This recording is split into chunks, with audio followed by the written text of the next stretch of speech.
Throughout the history of WWE, there have been many shocking moments which have occurred, moments which have left fans completely stunned. And it's those moments which often stick in people's minds the most, as they can be impossible to forget.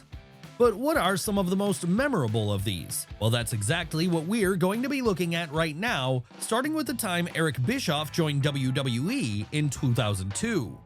Why was this one such a shocker? Well, because it really did represent hell freezing over in many ways. After all, throughout the Monday Night Wars, WWE and WCW were always at each other's throats, and the two generals in charge of each team back then were undoubtedly Vince McMahon on the WWF side and Eric Bischoff on the Atlanta one. So when WCW went under in 2001 and the war was declared over then, it felt like Bischoff was probably going to retreat into the shadows forever. But that's not what ended up happening. No, presumably after realizing he needed a new job, Bischoff was forced to swallow his pride and accept that there was only one game left in town for Major League Wrestling in North America, and that was why in the spring of 2002 he made a deal to join WWE as the new general manager of the Raw brand. Of course, this was kept quiet in the lead-up to the night he arrived though, as Vince McMahon wanted that big shock moment of his rival coming out through the curtain and shaking hands with the devil. And what a shocking moment it was for fans to witness. Truly, it would be like if Tony Khan appeared on an episode of Raw right now and gave a warm embrace to Triple H, something few could imagine happening. That said, once the initial surprise was over, it was right down to business. That's right, the idea of Bischoff coming in to have a feud with McMahon or enact some kind of NWO-style hostile takeover was quickly squashed as it became clear the former WCW booker was now very much here as an underling to the real boss, someone who reported to him in his duties as GM of the Red brand. And that's the way things would continue for Eric all the way up until his initial WWE exit in 2005. But he wasn't the only person who made a shock return to WWE during the early 2000s. No, in many ways, an even more shocking one would happen in 2003, as that was when, against all odds, Sable returned to a Vince McMahon-owned ring. Now, it's easy to think that this one pales in comparison to Eric Bischoff, former public enemy number one, going to work for WWE. But the truth is, the situation between Sable and Vince McMahon was a lot more bitter as the 2000s got going. Sure, Bischoff and Vince might have been business rivals, but there was always some sense of shared respect between the two parties for all they'd achieved in wrestling. When it came to Sable though, well, she wanted no part of the company after she left the first time in 1999, something which was clear when she went as far as to file a lawsuit against Vince McMahon post-exit. Come 2003 though, obviously something had changed, as this was the point Rena Miro started talking to her former boss again. And over the course of these conversations, he was able to convince her to return. What would happen after that? Well, it would be on the April 3rd, 2003 episode of SmackDown that she would reappear, this time as an assistant to McMahon himself. Of course, she'd be doing more than just that though. No, aside from being a PA to her boss, Sable would also get involved in a feud with Tori Wilson, a feud which, in fitting with the time period we're talking about here, largely centered around things like bikini competitions. And after that program was over, the former women's champion would move on to a program with Stephanie McMahon instead. But while this was certainly a surprising route for Sable to go down given the way she left the company the first time, obviously she felt it was something she needed to do. And it would at very least give her the silver lining of seeing her remain in WWE for long enough to meet the man who would go on to become her second husband, Brock Lesnar. That said, it would also be Brock who ended up causing her to leave for a second time in 2004, as once he cut bait and headed on to pastures new, she felt no need to stay there any longer either. Yes, just 1 year after her shocking return, Rena Miro was gone from WWE all over again. And after this exit, she would never return again. Even now in 2025, despite Lesnar being back with the company for over a decade, Sable has never reappeared on an episode of Raw or SmackDown to stand in his corner. Will this change in the future? It's unlikely, but then you can never say never in wrestling, something our next entry certainly proves, the time Jeff Jarrett returned to WWE in 2019. What a shocker this one was. And the reason it was so shocking was because the exit of Jeff Jarrett from WWF back in 1999 had been so bitter, it had caused Vince McMahon to publicly vow to never work with the Tennessee native again. Yes, this was the CM Punk walking out in 2014 of its day, and it pretty much meant that Double J was assumed to be blacklisted from WWE for the rest of his life, mostly because the boss hadn't taken kindly to the fact that on the night of his exit, Jeff had refused to go out and put over China until he was paid money he felt he was owed.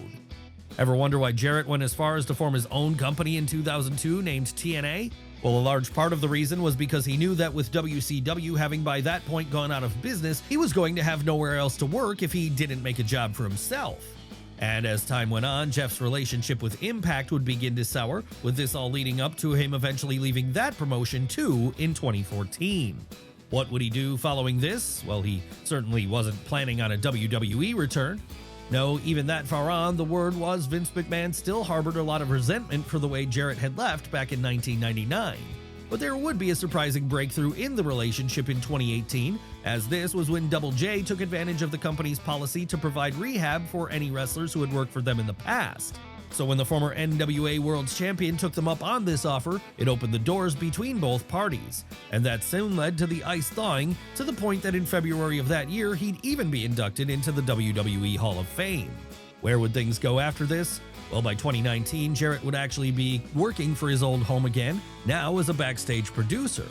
Yes, it was a true hell-freezing over moment, and one which even allowed Jeff to make the odd cameo appearance or two on TV in segments with the likes of Elias. Hell, at one point he'd even act as the special guest referee in a match between the Usos and the Street Profits at SummerSlam in 2022. But he is not the only one who had a late career revival. No, the same thing would happen with our next subject, Bob Backland, when against all odds he became WWF champion in 1994.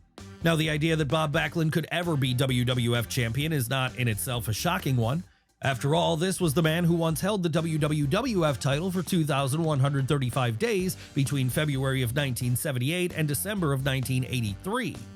And throughout that entire period, he was never anything less than a fighting champion, taking on all comers at points and never backing down from anyone.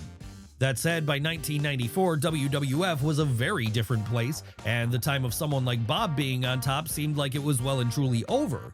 Not because he wasn't still good, but because he was older by then and had in many ways been lapped by younger stars like Bret Hart and Shawn Michaels. But despite it looking like the Princeton native would never get around to with the top prize, he was able to prove that he still had it in him to do so as the autumn of that year came around. And the reason for this was because he'd managed to get so over with his "Get Off My Lawn, Mr. Backland" character.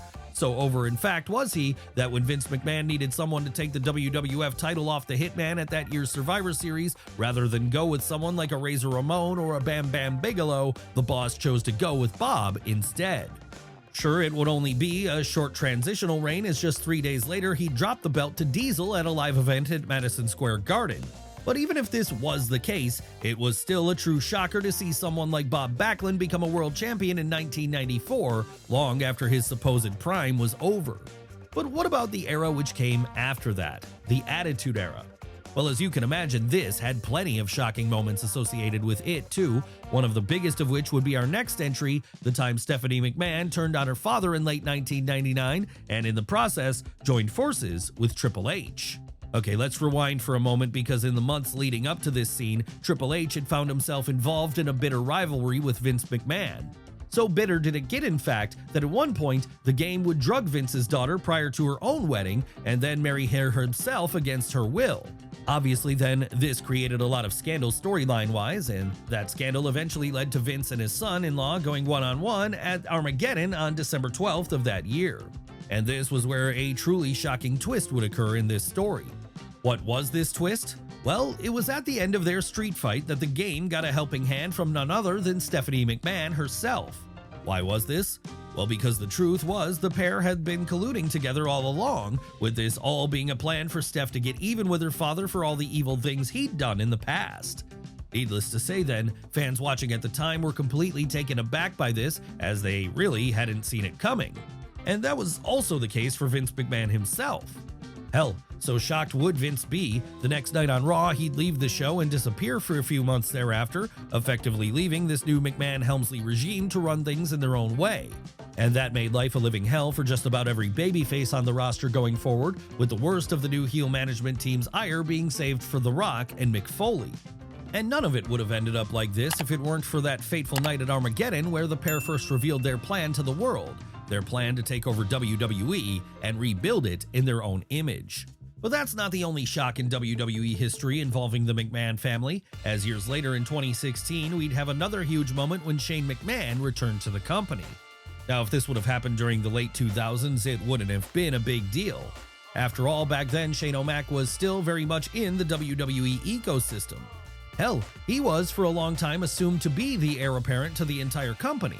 But once he got frustrated about his backstage role, Shane decided to leave the promotion behind entirely in 2009 in order to focus on building his own business empire, one completely separate from his family. Come 2016, though, the former European champion was ready to return to WWE once more, and that's what led to a truly shocking moment taking place when, in the lead-up to WrestleMania 32, he was announced as the next challenger to The Undertaker's undefeated streak at the Showcase of the Immortals, with his new role in the company now being to be completely separated from management. That's right, now back in the fold, Shane would no longer be in an official backstage position. No, instead he'd purely be used as an on-screen character, one who we were told was the greatest threat The Undertaker had ever faced at that point.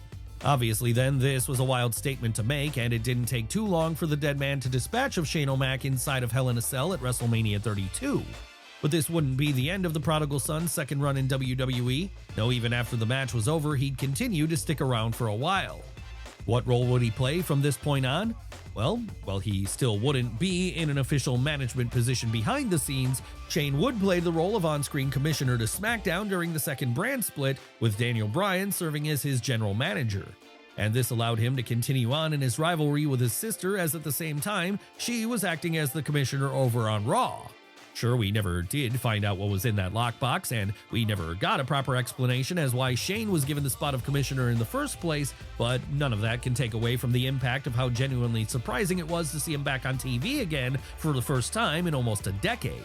After all, by 2016, most assumed the McMahon son would never appear in a WWE ring again. But as is always said, you can never say never in wrestling. No, shocking moments will always happen, and another big one, which happened a decade and a half prior to this, would be our next entry. What are we talking about here? Why, the time The Undertaker morphed from the dead man into the American Badass, of course. Yes, this one truly was a moment which got people's attention back in 2000, because for his entire run prior to that, The Undertaker had been portrayed as an undead Lord of Darkness style figure, someone who appeared to be from beyond this plane of existence. That was what found him success during the tail end of the Golden Era, and it was also what found him even more success during the New Generation Era and the first half of the Attitude Era. Come late 1999, though, it was clear to Mark Calloway that he needed to make a change if he wanted to remain relevant, especially in this new reality-focused time period he was working in. So it was then that, even prior to the groin injury which took him out of action for a while, you could see him start to make some changes to his gimmick, dropping the more supernatural aspects of the whole thing in favor of something which felt a lot closer to his real personality. That said, any change in The Undertaker would be halted when he went down to injury in September of that year, but this turned out to be the best thing which could have happened to him in the long run, as it allowed him to take a few months away, all before returning in May of 2000, making a clean break from the dead man in the process. What would he get here instead of the Phenom? Well, we'd get a biker, someone who spoke like a regular person and who rode his Harley Davidson down to the ring with him at every opportunity. To say this was shocking to see then would be an understatement, because even with the changes he'd been making to his gimmick prior to his sabbatical, this was a complete 180-degree turn. Not for Mark Calloway, of course. No, as we said, this was a lot closer to who he really was. But for fans, it was jarring to say the least. Obviously then, it took some people a while to warm up to this new version of The Undertaker, but once they did, they were in for a treat, because this managed to completely refresh his character and give him the boost he needed right at the point he needed it the most. That's right, now feeling fresh all over again, the American Badass would be able to carry on at the top of the card for the rest of the era, with him using this period to help elevate newer stars like Kurt Angle, Jeff Hardy, and even Maven at one point.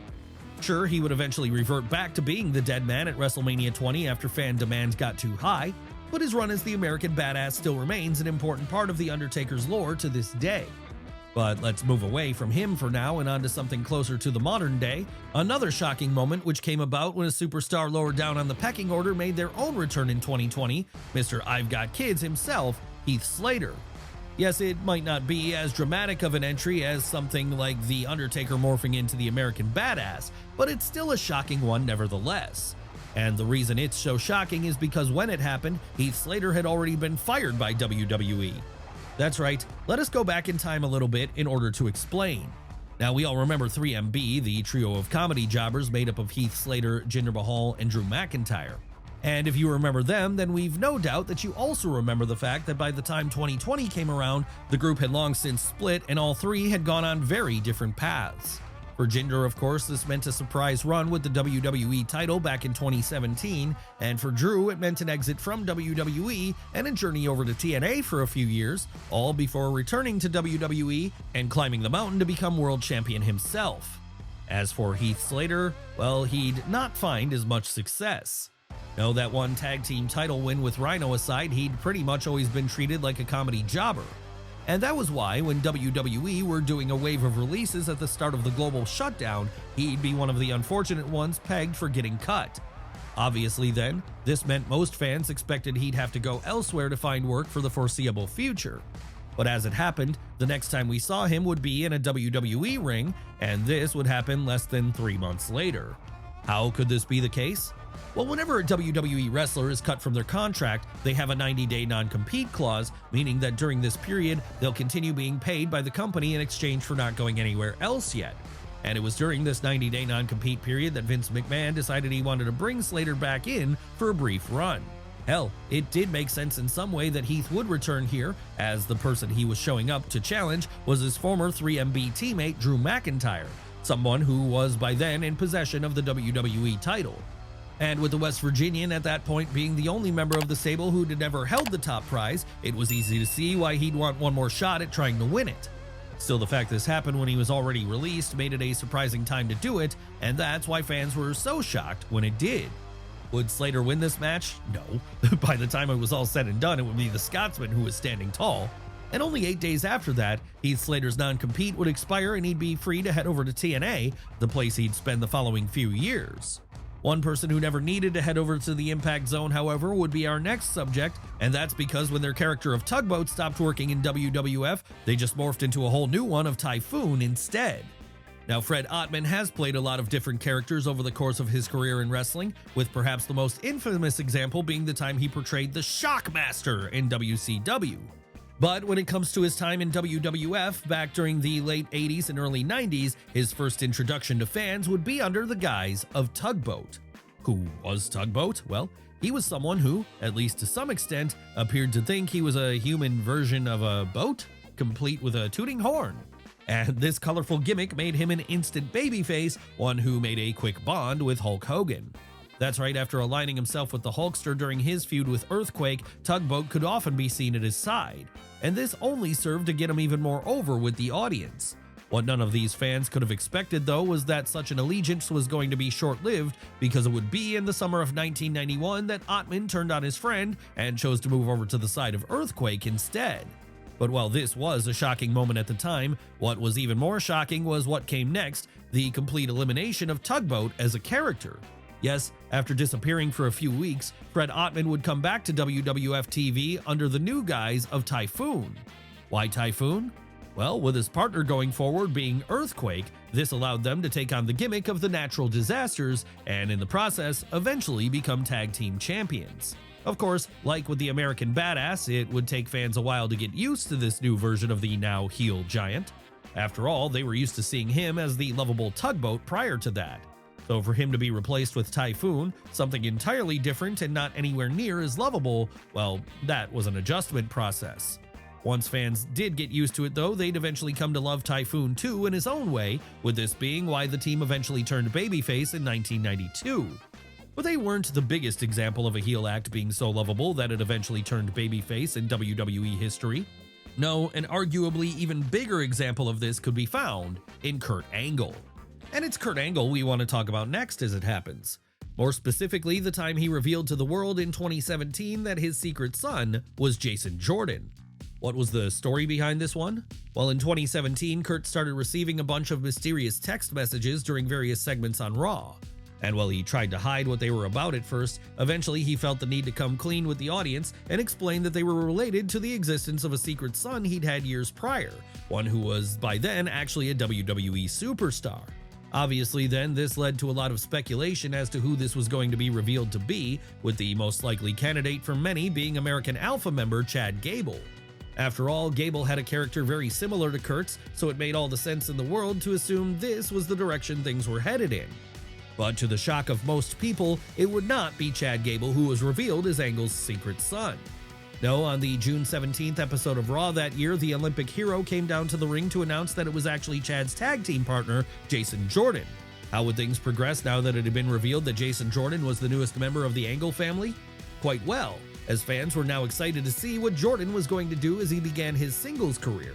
Or at least sort of start his singles career, because while he would no longer be a part of American Alpha at this point, he would find time to get involved in another alliance with none other than Seth Rollins, with that pair even winning tag team gold themselves at one point.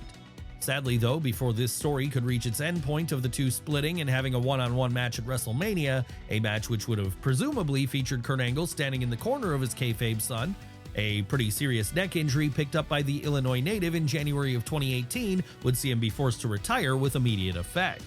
That said, he would keep a job with WWE going forward as a backstage producer, a job he's still in to this day.